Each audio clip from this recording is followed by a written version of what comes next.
अस्सलाम वालेकुम फ्रेंड्स, आप देख रहे हैं अलमक्का टेक एंड बिजनेस। आप दुनिया भर से हमारे तमाम व्यूवर्स को नाइट मार्केट अपडेट में बहुत बहुत खुश आमदीद। तो दोस्तों, आज था कारोबारी हफ्ते का पहला दिन और जून के महीने की पहली तारीख। इस पहली तारीख के अकॉर्डिंग CME गैप ने पूरी मार्केट को हिला के रख दिया और आप बहुत अच्छे से जानते हैं कि ऐसा होना ही था, इसलिए कि BTC पिछले 6 दिन से अपनी करेक्शन को पूरी तरह से यहाँ पर आपके सामने शो नहीं कर पा रहा था। बावजूद इन सारी चीज़ों के BTC ने मार्केट का दोस्तों अभी भी डट के मुकाबला किया है, लेकिन इस दरमियान BTC इस वक्त 70,680 से लेकर 71,000 के दरमियान आपको स्ट्रगल करता हुआ दिखाई दे रहा है। क्या यहाँ पे BTC अब मज़ीद कोई और करेक्शन ले सकता है, जबकि CME गैप आज अपनी परफॉर्मेंस को कंप्लीट कर देगा? लेकिन यहाँ पर हम कुछ चीज़ें भूल रहे हैं, इसलिए कि जियो पॉलिटिक्स के मैदान से कुछ अहम खबर है, वो मैं आपके साथ शेयर करूँगा। और एक खबर और जो ऑडियंस की जानिब से रिकमेंड हुई कि माइकल सेलर यहाँ पे BTC सेल करने जा रहे हैं, तो इसका मार्केट पे क्या असर आएगा, जबकि उनका नैरेटिव था कि हम कभी भी BTC को माइनस में सेल नहीं करेंगे। दोस्तों, सारी चीज़ें मैं आपके साथ शेयर करूंगा और फिर क्रिप्टो मार्केट और कमोडिटीज़ की तरफ हमारा रुख होगा। आगाज़ कर लेते हैं पहले इस वक्त माइकल सेलर की इस न्यूज़ से, क्योंकि जियो पॉलिटिक्स की खबरें भी आप सुन सुन के मेरे ख्याल से तंग ही आ गए होंगे, लेकिन मेरी भी मजबूरी है दोस्तों, इसलिए कि उन्हीं खबरों के ऊपर दुनिया के तमाम तजारती सेक्टर्स अपना मूड जो है वो बनाकर आपके सामने पेश करते हैं, बुरा या अच्छा जैसा भी। तो चले यहाँ पे दोस्तों, जो सेलर हैं ये बिल्कुल ख़बर सच्ची है दोस्तों, इसकी तस्दीक हो चुकी है, मैंने भी इसके ऊपर वर्क किया है कि वो सेल करना चाहते हैं। साल 2022 के बाद से लेकर अब तक ये पहली बार होगा कि वो ऐसा करने के बारे में सोच रहे हैं। लेकिन जिन व्यूवर्स की जानिब से ये सवाल था कि इस खबर को आज आप ज़रूर डिस्कस कीजिएगा, वो हमारे बहुत ही रिस्पेक्टेड व्यूवर हैं। तो मैं पहले आपको ये बता दूं दोस्तों कि स्ट्रेटजी के पास बहुत पुरानी बाइंग पड़ी हुई है, ठीक है। 15,700 से लेके 27,000, 32,000, 37,000 इन लेवल्स की इनके पास बाइंग है। सवाल आपका भी जायज़ था, आपका सवाल था कि अगर ऐसी बात थी तो इन्होंने 1,25,000, 26,000 जैसे हाई पे एग्जिट नहीं किया। दोस्तों, मैं नहीं जानता कि उन्होंने एग्जिट क्यों नहीं किया, ये तो उनकी अपनी ज़ाती मर्ज़ी है, ठीक है। अब उनकी ज़ाती मर्ज़ी में हम कौन होते हैं, आप या मैं कौन होते हैं कि हम कहें जी उन्होंने तब क्यों नहीं सेल किया, आप कर रहे हैं, हो सकता है उनको ज़रूरत पड़ गई हो। तो बेसिकली जो एक बिजनेसमैन होता है, बाज़-औक़ात एक चीज़ को बढ़ता देख रहा होता है तो उसके ज़हन में होता है मुझे ज़रूरत नहीं है, तो मैं सेल करना ही नहीं चाहता। अब वो करना चाहते हैं।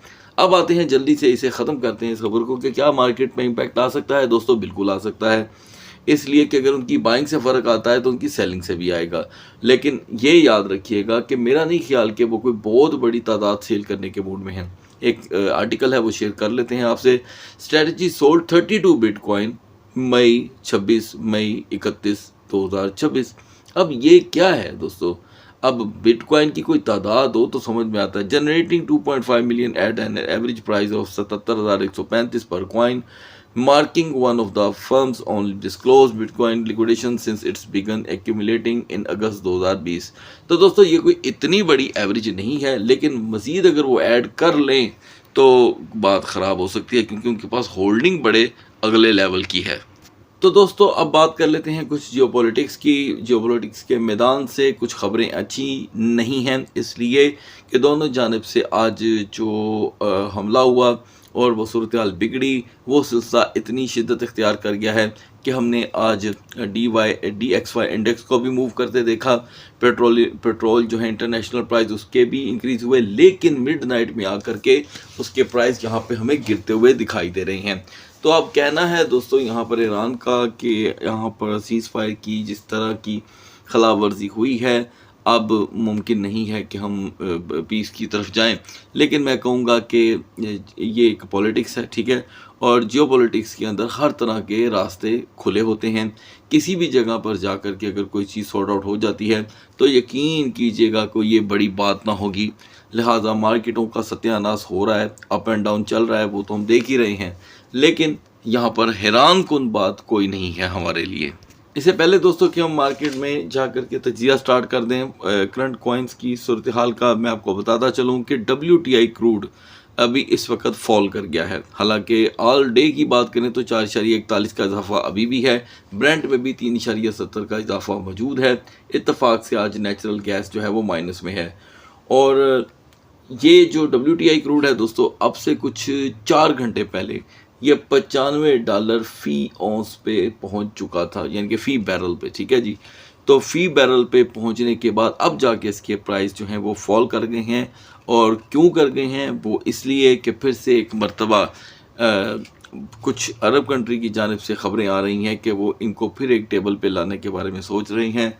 अब फ़िलहाल दोस्तों ये चीज़ें तो चलती रहेंगी, सोच रहे हैं नहीं सोच रहे। एक और चीज़ है कि गैर संजीदगी की यहाँ पर हद हो गई है।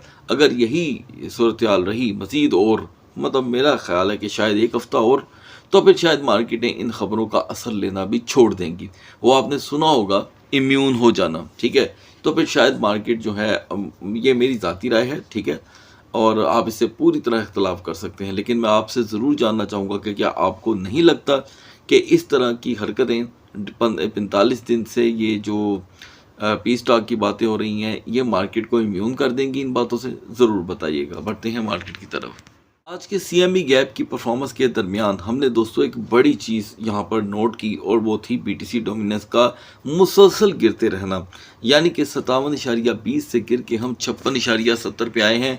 ये कुल मिला के पिछले 13 दिनों के अंदर 3% तक प्रॉपरली डोमिनेंस गिर गया है। और यही वजह है कि कैपिटलाइजेशन जो है वो आपको कम होते हुए भी कम दिखाई नहीं दे रही, क्योंकि ये इस वक्त बराह रास्त जो कि है आल्ट कॉइन्स की तरफ बढ़ रही है। अगर हम यहाँ पे हाइपर लिक्विड की बात करें दोस्तों, तो हाइपर लिक्विड आज 74 के बाद दोबारा एक मरतबा फॉल कर गया। 70 से इसने बाउंस लिया और 76 का फिर से हाई देखा। तो ऐसे में दोस्तों हमें हाइपर लिक्विड यकीन दिलाने की कोशिश कर रहा है कि हाइपर लिक्विड की फंडामेंटल होते हुए सपोर्ट 70.50 की ही है, लेकिन इसे मैं फंडामेंटल स्ट्रॉन्ग सपोर्ट नहीं मानता, इसलिए कि ये एक टेम्पररी कंडीशन है। इसके लिए ज़रूरी होगा कि हाइपर लिक्विड अगले 48 घंटे तक इस सपोर्ट को प्रोटेक्ट करे, फिर इसके बारे में कोई मज़ीद बात की जा सकती है। तो दोस्तों आगाज़ करते हैं BTC से, जो बहुत ही ज़्यादा ज़रूरी है और सुबह भी आपको अपडेट किया गया था जब हम BTC को 72,747 पे देख रहे थे। पहले तो आपको ये पता होना चाहिए कि आज के पूरे दिन BTC ने कितना क्रैश किया और सुबह इसका आगाज़ कहाँ से हुआ। दोस्तों सुबह इसका आगाज़ 74,000 से हुआ था। एनीवे दोपहर की वीडियो में हम 72,747 पे थे और लो हम 70,681 का देख के आए हैं, लगभग 2000 तक की एक और कमी। अब यहाँ पे हमें दोस्तों एक बुलिश एंगल्फिंग कैंडल देखने को मिल रही है। ये सिर्फ बुलिश और एंगल्फिंग है तो बचत नहीं हो रही, ज़रूरी है कि ये बुलिश है। ये जहाँ पर भी अपना रंग बदल गई, बेरिश में कन्वर्ट हो गई, तो दोस्तों कोई बड़ी बात नहीं है कि अब की बार 70,000 भी टूट जाए। तो BTC ने लिहाजा 70,500 को यहाँ पर अभी तक प्रोटेक्ट करके रखा हुआ है, जिसका मुंह बोलता सबूत है 70,680 से बूस्ट कर जाना। लेकिन ये ज़्यादा देर तक नहीं चलेगा, एतमाद की कमियां हो रही हैं और ज़्यादातर जो हम माइकल सेलर से जुड़ी खबरें सुन रहे हैं वो आकर के मार्केट को यहाँ पर थोड़ा सा एक्स्ट्रा डिस्टर्ब कर रही है देन अदरवाइज। मार्केटों ने खास करके क्रिप्टो मार्केट ने जियोपॉलिटिक्स का इतना कोई भार ही नहीं लिया, लिहाजा पॉजिटिव जोन BTC की दोस्तों इस वक्त 71,890 से 72,200 है। इस पे आने के बाद यकीनन एक ट्रेंड बन जाएगा यहाँ पर, ठीक है। अगली 2 कैंडल भी बन जाती हैं 4-4 घंटे की, तो एक ट्रेंड ऐसा बन जाएगा जो BTC को सेव करने में कामयाब हो जाएगा, या यूँ समझ लें सेव से भी बेहतर वर्ड ये है कि BTC को मज़ीद क्रैश करने से बचा लेगा। और अगर हम यहाँ पर बात करें फंडामेंटल स्ट्रॉन्ग सपोर्ट की, तो दोस्तों 70,500 ही है, जिसके ब्रेक होते सूरत हाल पूरी तरह चेंज हो जाएगी। दूसरी तरफ दोस्तों इथेरियम के वॉल्यूम में कमी का सिलसिला तो ख़त्म होने का नाम ही नहीं ले रहा। आज के दिन फ़िलहाल ये नाकाम रहा 2000 जैसी रेजिस्टेंस को अचीव करने में वापसी में। अब याद रखें कि ये सिलसिला अगर इसी तरह ही जारी रहा और इथेरियम अगले 24 घंटे भी यहीं पे गुजार गया, तो फिर इथेरियम का अब की बार 2000 पे वापस आना, फौरी तौर पे वापस होना हो जाएगा दुश्वार। तो लिहाजा सिर्फ 24 घंटे बाकी हैं। सपोर्ट बनी है दोस्तों इथेरियम की 1978 के ब्रेक होने के बाद 1954। तो दोस्तों ये कोई इतनी बड़ी बात नहीं है, 1950 का जिक्र हम कब से कर रहे थे। तो यहाँ पर एक बुलिश एंगल्फिंग कैंडल बनी हुई है दोस्तों। इसके ब्रेक होने के बाद प्रेशर 1950 की तरफ कंटिन्यूसली स्टार्ट हो जाएगा। अब आगाज़ करते हैं दोस्तों BNB से आल्ट कॉइन की शक्ल में, और BNB ने एक मरतबा फिर से 680 से अपने आप को टच एंड गो किया, यानी कि जो इसकी परफॉर्मेंस थी 687 की, वहाँ से इसने अपनी रेजिस्टेंस को कम्प्लीटली लूज़ कर दिया। और आज का जो लो है दोस्तों वो करीब 673 का है। 673 से बाउंस लेकर दोबारा यहाँ पर दोस्तों BNB 687 तक आया है। आपको याद होना चाहिए कि 695 इसकी मैक्स रेजिस्टेंस थी। इस दरमियान इसने शॉर्ट स्क्वीज़ का माहौल भी क्रिएट किया। ये देखें, ये शॉर्ट स्क्वीज़ BNB को एक वक्त के लिए 728 की तरफ लेकर गया, और ये आज BNB का एक नया ही रूप था। BNB कभी भी इस तरह की परफॉर्मेंस नहीं देता, लेकिन हम यहाँ पर ये देख रहे हैं। आप भी बहुत अच्छे से जानते हैं कि ये दुनिया की एक उस एक्सचेंज का टोकन है जो अब खुद मनवाने तुरी हुई है कि वो दुनिया की नंबर 1 एक्सचेंज है। लेकिन वही अगर ऐसी हरकतें करेगी और उनका अपना नेटवर्क, अपना टोकन ये हरकतें करेगा, तो इससे हो जाएगी एतमाद की कमी, और वो भी बहुत ज़्यादा।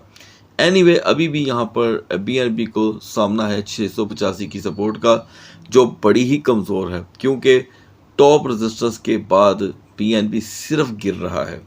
कहीं पे भी डबल सपोर्ट नहीं है। ज़रूरी होगा कि BNB यहाँ पे अपनी अगली सपोर्ट बना ले। ना मिल पाने पे सूरत 680 की तरफ बढ़ेगी और रेजिस्टेंस कदरे स्लो। XRP ने यहाँ पे 1.30 की सपोर्ट को दोस्तों किया ब्रेक, और ये चीज़ आप पहले से जानते थे कि इसका प्रेशर 1.26 की तरफ बढ़ेगा। हम जस्ट 1.26 से बाउंस लेके 1.29 तक आए हैं। अगर यही सूरत हाल रहती है दोस्तों, तो XRP आने वाले दिनों में, या हो सकता है अब से ही, 1.25 से बाउंस लेना शुरू कर दे। एक बहुत ही लंबे अरसे के बाद आज सोलाना ने 80.50 की सपोर्ट को तोड़ा है। लगभग दोस्तों, अगर मैं गलत नहीं हूँ तो 1 महीना हो चुका है, और आज हमने 80.50 के ब्रेक होने के बाद 79.12 का लो देखा, और आफ्टर दैट 81.05 से रिजेक्शन, यानी कि 80.50 वालों ने कुछ ना कुछ तो मार्केट में हरकत देखी। अब ओवरस्टे यहाँ पर सोलाना को कर रहा है दोस्तों एक्स्ट्रा कमज़ोर। 80.50 का अब की बार ब्रेक होना इसके प्रेशर को पुश करेगा 78.50 की तरफ। इसी के साथ गाइस, डोज कॉइन के लिए जो सपोर्ट आपके साथ शेयर की गई थी वो भी यहाँ पे हमें मूव ऑन होती हुई दिखाई दी, यानी कि 0990 के बाद ब्रेक हुए जब, तो हमने 0980 का लो देखा। अच्छी तो बात यह है दोस्तों कि यहाँ पे डोज कॉइन ने बिल्कुल क्विकली रिस्पॉन्स दे के इस सपोर्ट को बचा लिया, लेकिन ऐसा कब तक चलेगा? अपर लेवल पे तो डोज कॉइन पहले से ही कमज़ोर है, ठीक है। ये देखिए, 0.1020 की रेजिस्टेंस हासिल करने से ये कासिर है। ओवरस्टेइंग ऑन वंस अगेन 0.0998 हमें पुश करेगा बहुत ही आसानी में 0.985 की तरफ। जब दोस्तों मार्केट ने सेकंड ट्रेडिंग सेशन स्टार्ट होते ही यहाँ पर क्रैश पकड़ा, तो सबसे पहले जी कैश ने हमें 527 का लो दिखाया। आप जानते हैं कि इसकी एक नियरेस्ट जो सपोर्ट है वो 520 की है। एनीवे, 527 से बाउंस लेकर हम 548 पे दोबारा आन पहुँचे हैं। अभी भी यहाँ पे जी कैश की स्ट्रगल ख़त्म नहीं हुई। जी कैश को हर सूरत 552 पे अपनी सपोर्ट बनानी होगी नेक्स्ट 12 आवर की। ये 2 और सिर्फ जी कैश के लिए पॉजिटिव गुजर जाते हैं, तो इसे ऑटोमेटिकली एनर्जी मिलेगी दोस्तों 558 के लिए। अब आगाज़ करते हैं दोस्तों पब्लिक डिमांड के जो टोकन्स होते हैं उनके एनालिसिस की। अगर आप भी चाहते हैं कि आपके बतलाए गए टोकन को वीडियो में डिस्कस किया जाए, तो आप उसका नाम जस्ट कमेंट सेक्शन में लिख सकते हैं। तो दोस्तों, आज के दिन XMR की जो स्ट्रगल है वो ख़त्म नहीं हो रही। हम 360 से 2 टाइम बाउंस लेके 373 तक का हाई देख चुके हैं। अच्छी बात है, XMR किसी भी वक्त अपना लोहा मनवा सकता है दोस्तों, क्योंकि इसके पोटेंशियल के बारे में शायद किसी को इनकार भी नहीं। मैं समझता हूं कि 360 को यहां पर XMR प्रोटेक्ट करता है, तो 364 से 367 की रेजिस्टेंस एक नॉर्मल रेजिस्टेंस है, और क्योंकि हमने परसों 350 का लो देखा था, तो यहाँ पर आप फंडामेंटल सपोर्ट 350 ही कंसीडर करेंगे। दूसरा दोस्तों सवाल और डिमांड ये थी कि BCH को डिस्कस किया जाए, और सवाल ये था कि BCH को आखिर हुआ क्या है। देखें गाइस, आई डोंट नो कि आप वीडियोस के उस पार्ट को क्यों फॉरवर्ड कर देते हैं जहां पर आपको मुसलसल बताया जाता है कि ट्रेंड्स अब एक्सपायर हो रही हैं। जब BCH का 450 का ट्रेंड एक्सपायर हुआ था और हम नए वीक में एंटर हुए थे, तो आपको बता दिया गया था कि अब ये डाउन साइड की तरफ जाने से नहीं रुकेगा। तो फिलहाल BCH अब तक का सबसे बड़ा लो दिखा चुका है, जो लगभग दोस्तों तकरीबन 278 तक का है। अब यहाँ पर एक बुलिश स्टेप्स बन रहे हैं। तीसरी कैंडल भी अगर बुलिश बन जाती है तो हम ज़्यादा से ज़्यादा 298 295 से फिर रिजेक्ट होके इसी लेवल पे वापस आ सकते हैं।